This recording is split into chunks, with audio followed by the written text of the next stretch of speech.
बरं झालं वहिनी तुम्ही आलात। मला घरात खूप कंटाळा येतो। मला कल्पना होती त्याची, म्हणूनच तुला भेटायला आले। बरं मला सांग, तू माहेरी जातेस की नाही? हां, जाते कधी कधी, म्हणजे हल्लीच जाऊन आले।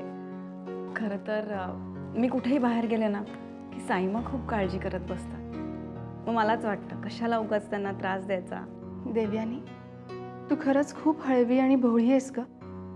डोळ्यांना जे दिसतं तेच सत्य वाटतं तुला।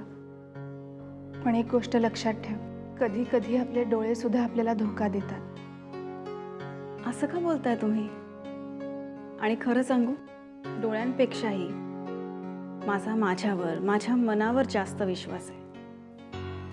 माझं मन जे सांगतं ना तेच मी करते।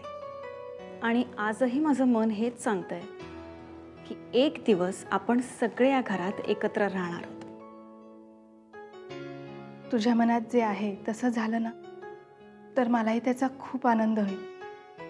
पण या घरात माझं यायचं स्वप्न बहुधा स्वप्नच राहणार आहे। नाही वहिनी, एक दिवस तुमचं स्वप्न नक्की पूर्ण होईल। माझंच बघा ना, या घरात यायचं मी स्वप्न पाहिलं होतं, ते पूर्ण झालंच ना। आणि तेवढंच नाही तर साईमांचं प्रेमही लाभलं। मग तू आहेसच तशी, सगळ्यांना आपलंसं करणारी। पण खरं सांगू देवयानी, या घरातले माझे अनुभव तितकेसे चांगले नाही आहेत ग। त्यामुळे या घरातनं मला कधी प्रेम मिळेल ही आशाच मी सोडून दिली आहे। कधी कधी मन खूप भरून येतं, मग मी मलाच समजावते। कदाचित तुझ्यासारखं या घरातल्यांचं मन मी नाही वळवू शकले।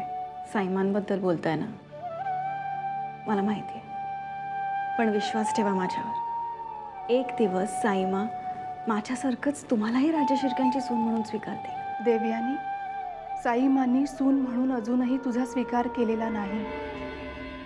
त्यांनी तुझा स्वीकार केलाय तो वेगळ्याच कारणासाठी। साईमांसाठी जर कुणी जीव दिला ना तर त्याचेही ते आभार मानत नाहीत। तू त्यांचा जीव वाचवलास म्हणून त्या तुझ्यावर प्रेम करतायत असा जर तुझा समज असेल ना तर तो मनातून काढून टाक। परिस्थितीच्या कुठल्याही छोट्या मोठ्या कारणामुळे साईमांचा स्वभाव बदलू शकत नाही देवयानी। यापूर्वी मी खूप भोगलंय ग, पण साईमांच्या हृदयाला कधीच पाझर फुटला नाही। आणि आज वारसाची चाहूल लागल्यावर वाजत गाजत त्यांनी या घरात तुझं स्वागत केलं।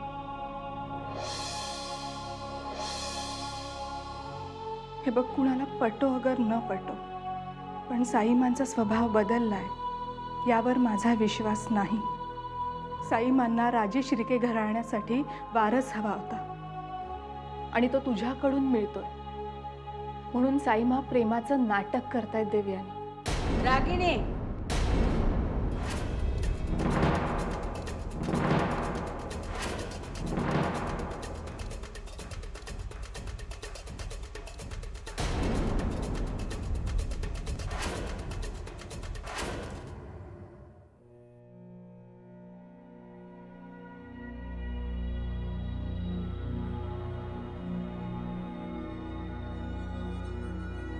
वहिनी,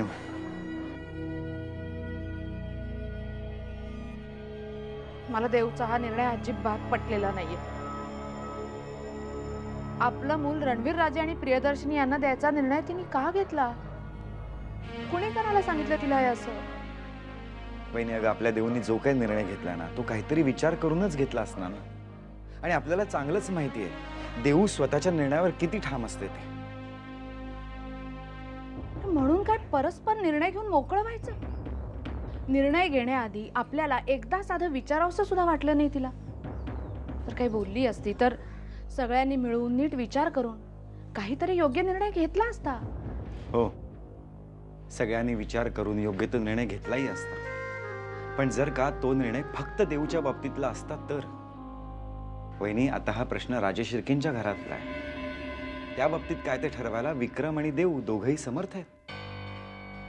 म्हणजे तिच्या निर्णयांशी आपला आता काहीच संबंध राहिला नाहीये का? तू असं का म्हणतेस वहिनी? त्यापेक्षा तू असा विचार कर ना की देऊनी पुन्हा एकदा स्वतःला सिद्ध केलंय। आपल्या माणसांसाठी त्याग करणं म्हणजे काय असतं हे देऊला चांगलंच माहितीये। प्रत्येक वेळेला तिन्ही सोसायचं. हेही तू तिच्यावर केलेले संस्कारच आहेत वहिनी. कदाचित त्यामुळेच देऊला एवढा मोठा निर्णय घ्यायची ताकद मिळाली. वहिनी, तू खरंच काळजी करू नकोस. माझा देऊवर पूर्ण विश्वास आहे. ती भावनेच्या भरात निर्णय घेणारी मुलगी नाही. आणि अशा वेळी आपणच तिला साथ द्यायला हवी. तिच्या पाठीशी खंबीरपणे उभं राहायला हवं. मला हे मान्य आहे की विचार न करता निर्णय घेणाऱ्यांपैकी देऊ नाही. पण मला भीती ही वाटते मकरन की प्रियदर्शनीसाठी म्हणून घेतलेला निर्णय रणवीर राजे मान्य करायला कितपत तयार होतील. मला नाही वाटत देऊचं बाळ आपलं मूल म्हणून स्वीकारायला रणवीर राजे तयार होतील. त्याबाबतही देऊनी काहीतरी विचार केला असेलच ना. म्हणूनच काळजी वाटते रे. तिच्या या निर्णयामुळे पुन्हा आणखी कुठलं नवीन संकट नको यायला.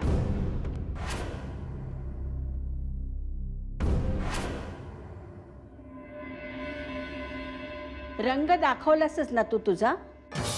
तरी आम्ही तुला बजावून सांगितलं होतं की सारखं सारखं या घरात येऊ नकोस म्हणून. देवयानीचे कान भरलेसच ना. नाही साईमा, तुम्ही समजताय तसं रागिणी वहिनी खरंच काहीच बोलल्या नाही आहेत. बघ, शिक काहीतरी. तुझ्यापेक्षा लहान असूनही तुझी बाजू घेते ती. हाच फरक आहे तुझ्यात आणि देवयानीत. मोठ्यांसमोर कसं बोलायचं ते तुला घरच्यांनी शिकवलेलं दिसत नाहीये. तुझं खानदानच हीन दर्जाचं नाही, तुझे संस्कारही हीन दर्जाचेच आहेत.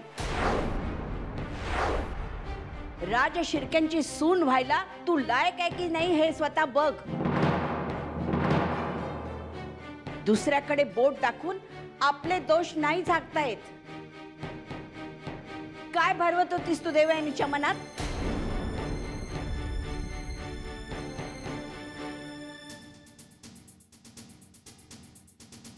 साईमा, मी जे अनुभवलं तेच सांगितलं हो मी. तोंड सांभाळून बोल रागिणी.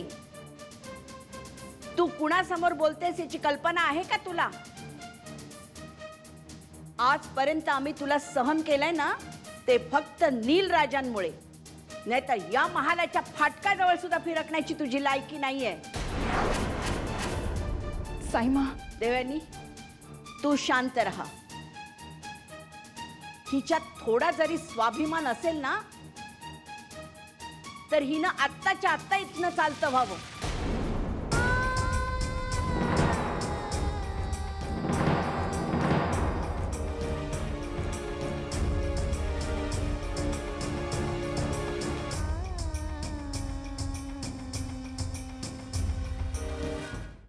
भिडे, साक्षी, तुम्ही काल नताशाच्या घरी गेला होतात. काय झालं त्याचं? सर, घरात कोण नव्हतं आणि घरातलं सगळं सामान अस्ताव्यस्त पडलं होतं. सर, आम्हाला असं वाटतं की तिथे नक्की काहीतरी घडलं असावं. एकतर नताशाच्या घराचा मागचा दरवाजा उघडा होता आणि सर आम्हाला दाट संशय की तिथे दुसरी कुठली व्यक्ती आली असावी. सर, मे बी नताशाच त्या दरवाजातून पळाली असेल. कदाचित ती दुसरी व्यक्ती पळून गेली असेल.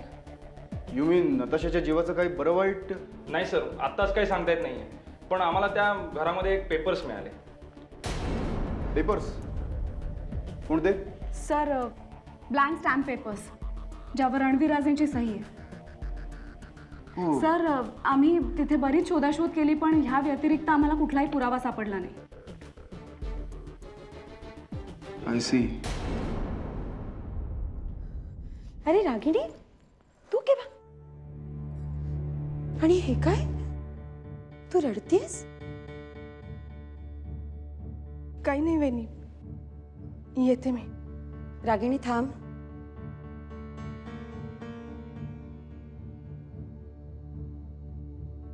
काय लपवतेस आमच्यापासून? आम्हाला नाही सांगणार?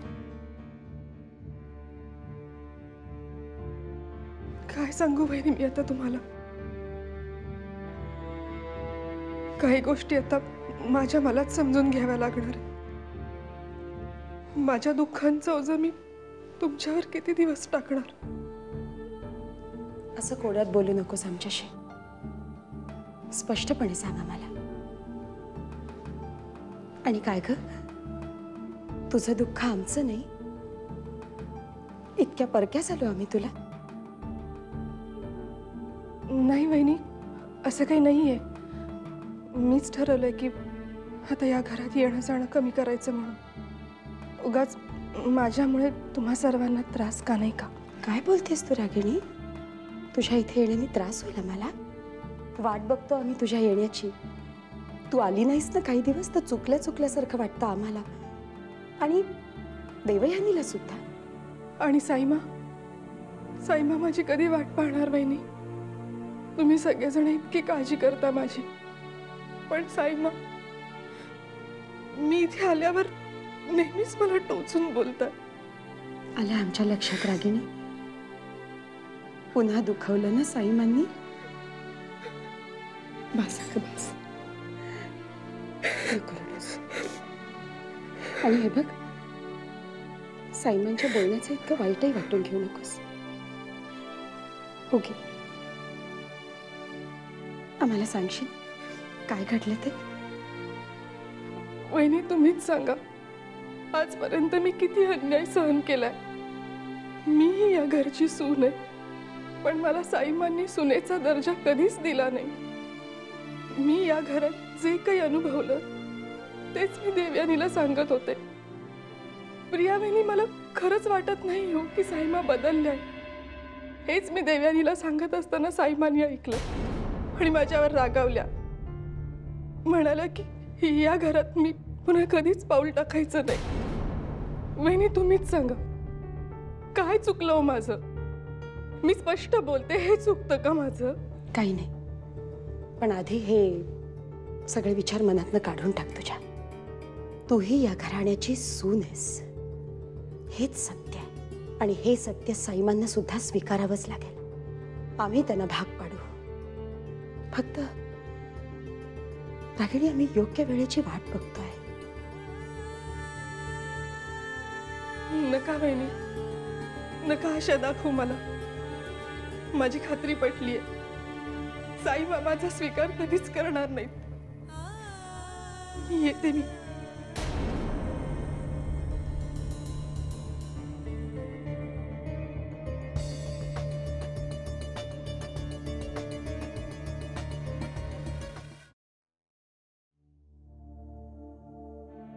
साईमा प्लीज गैरसमज करून घेऊ नका. मी काय म्हणते ते एकदा शांतपणे ऐका. आम्ही जे आमच्या कानांनी ऐकलं ते खोटं आहे असं म्हणायचंय का तुला? तसं म्हणायचं नव्हतं मला साईमा. तुम्ही त्यांच्या बोलण्याचा वेगळा अर्थ काढताय. रागिणी वहिनी माझ्याकडे फक्त त्यांचं मन मोकळं करत होत्या. तुमच्या विरोधात जाऊन त्यांना खरंच काही बोलायचं नव्हतं. साईमा, तुम्ही समजताय ना, तेवढ्या त्या वाईट खरंच नाहीये. तुमचा खूप आदर करतात त्या. माणसांची पारख आम्हाला चांगली करता येते देवयानी. तू उगाच तिला पाठीशी घालू नकोस. नाही साईमा, मी त्यांना पाठीशी नाही घालत आहे. मी फक्त वस्तुस्थिती तुमच्या समोर आणण्याचा प्रयत्न करते. साईमा, रागिणी वहिनी नाही वाटतं की राजशिर्क्यांची सून म्हणून तुम्ही त्यांचा स्वीकार करावा. त्यांनाही या घरात यायचंय, पण आजपर्यंत फक्त दुःखच त्यांच्या वाट्याला आलंय. आणि म्हणूनच जे त्यांनी भोगलंय ते फक्त माझ्यासमोर त्या बोलून दाखवत होत्या. तुमच्या विरोधात जाऊन त्यांना खरंच काही बोलायचं नव्हतं. आम्ही तिला चांगलं ओळखतो देवयानी. आमच्याबद्दल तिचं काय मत आहे ना हे आम्हाला माहिती आहे. ती कोणत्या थराला जाऊन विचार करू शकते हे आता पाहिलंयस ना तू. साईमा, मला असं वाटतं की एकदा तुम्ही रागिणी वहिनींशी बोलून बघा. त्यांच्या मनात काय चाललंय हे तुम्हाला कळलं ना की तुम्ही त्यांना नक्की माफ कराल. म्हणजे तुला असं म्हणायचंय का की आम्ही तिच्याशी जे वागतो ते चुकीचं आहे आणि ती जे वागते ते योग्य आहे? नाही साईमा, माझं फक्त एवढंच म्हणणं आहे की एकदा त्यांच्या दृष्टिकोनातून विचार करून पहा. देवयानी, तिच्या बाबतीत आम्हाला काहीही ऐकायचं नाहीये. तू आमचं मन वळवण्याचा प्रयत्न करू नकोस. तू आता आराम कर, आम्ही निघतोय.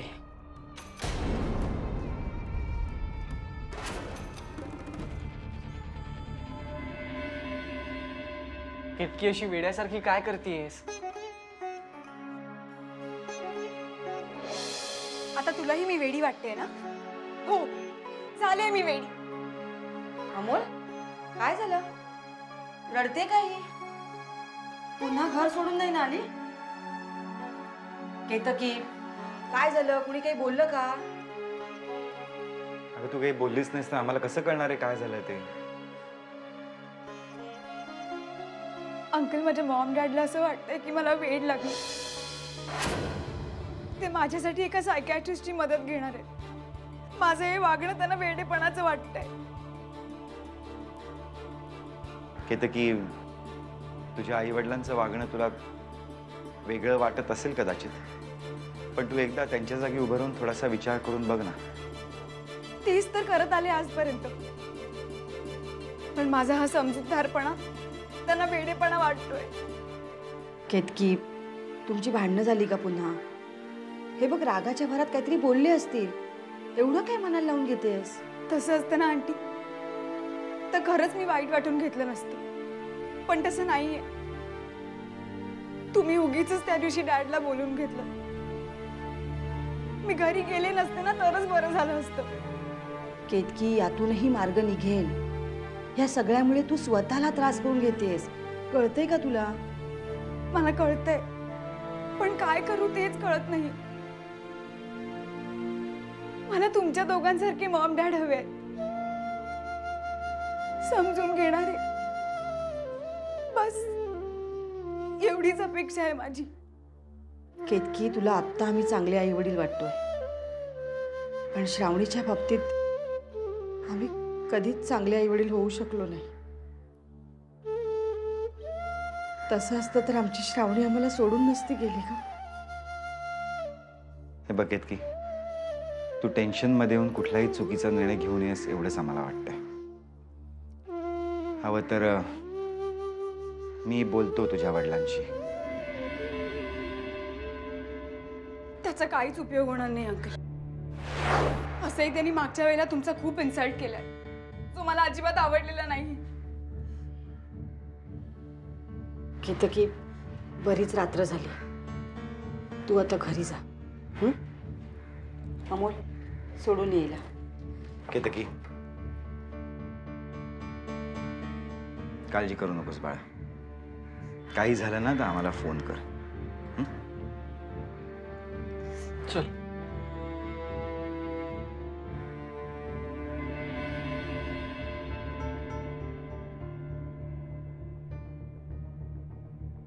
हे काय झालं? थांबलीस का? त्या घरी जायलाच हवं का? नाही गेले तर काय बिघडणार आहे? जीव गुदमरतो रे माझा तिथे. केतकी, हे असं का म्हणतेस? म्हणजे तुला घरी नाही जायचंय, ऑस्ट्रेलियाला नाही जायचंय? का होतंय असं? काहीच कळत नाहीये रे. इतके दिवस तेच तर शोधण्याचा प्रयत्न करते, पण सापडतच नाहीये. रिलॅक्स, शांत हो. केतकी, आयुष्यात येणारा प्रत्येक क्षण महत्वाचा असतो. तो प्रत्येक क्षण जगायला पाहिजे, एन्जॉय करायला पाहिजे, असं तूच सांगायचीस ना हॉस्टेलवर. आता हा इतका बदल का झाला? आपण हॉस्टेलवरनं परत यायलाच नको होतं. तिथेच राहिलो असतो ना तर बरं झालं असतं. अगं मग जा ना ऑस्ट्रेलियाला, राहा ना तिकडे हॉस्टेलवरती. पण तिथे तू नसशील ना. Ketaki, thank you Amol, thank you for everything. तू एकटाच आहेस रे, तू मला समजून घेतोस, माझं म्हणणं ऐकतोस, माझ्यावर रागवतोस, मला हसवतोस सुद्धा. मला नेहमी तुझ्या बरोबरच राहायचंय, म्हणून मी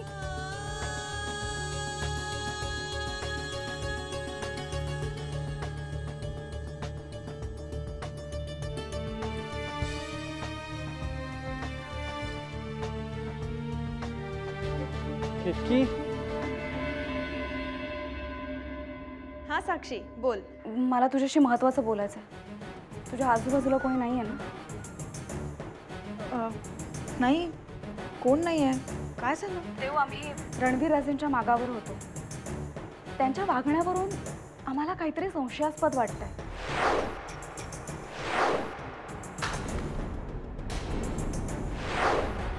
मी कुठल्याही महत्वाच्या कामासाठी बाहेर पडलो की आडवं यायचं तसं ठरवलंयस का तू?